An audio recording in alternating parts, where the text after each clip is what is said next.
And finally tonight, our Person of the Week. There was another name on the short list for the Nobel Peace Prize today. Malala, 16 years old, the youngest nominee.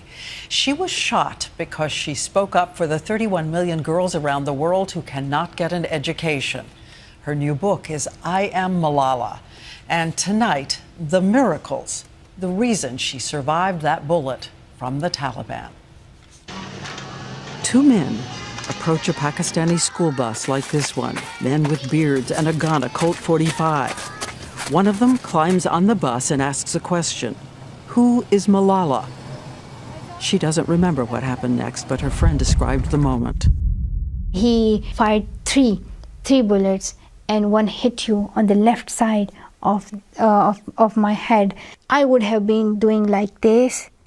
So I hide my face because there was gunpowder on my fingers.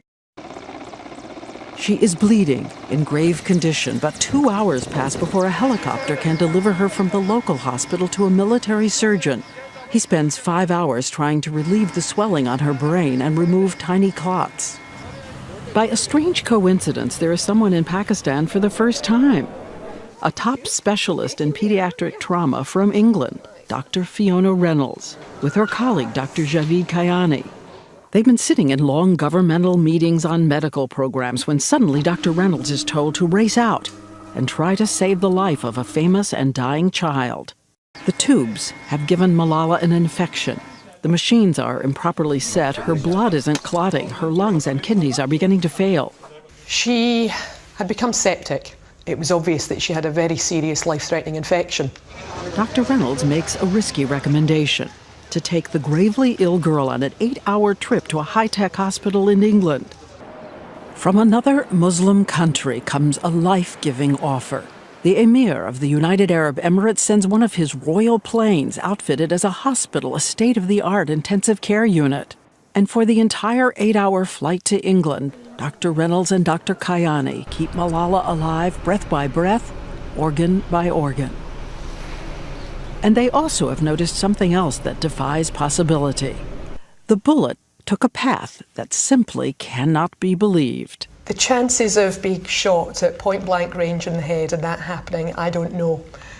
But it is amazing, truly amazing. I don't know why she survived. Maybe his hand was shaky. He hit her there.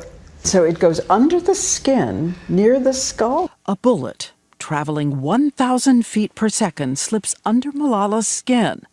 But as it heads toward her brain, that bone turns out to be so strong and curved, it forces the bullet to ricochet away, and instead smashes her eardrum, severs the nerve in her face, and hits her shoulder. The fact that she didn't die on the spot or very soon afterwards, and to my mind, is nothing short of miraculous. Miracle? If you believe in miracles, yes, absolutely. Maybe it's the backbone and here's the brain, and God saved me. But still, doctors have no idea if she'll ever walk, or see, or be able to speak again. They are amazed when moments after her eyes open, she uses a letterboard to spell out in English the words country, and then father.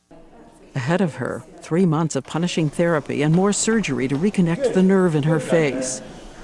Through it all, Dr. Reynolds notes of her young patient. I have never seen Malala cry, never.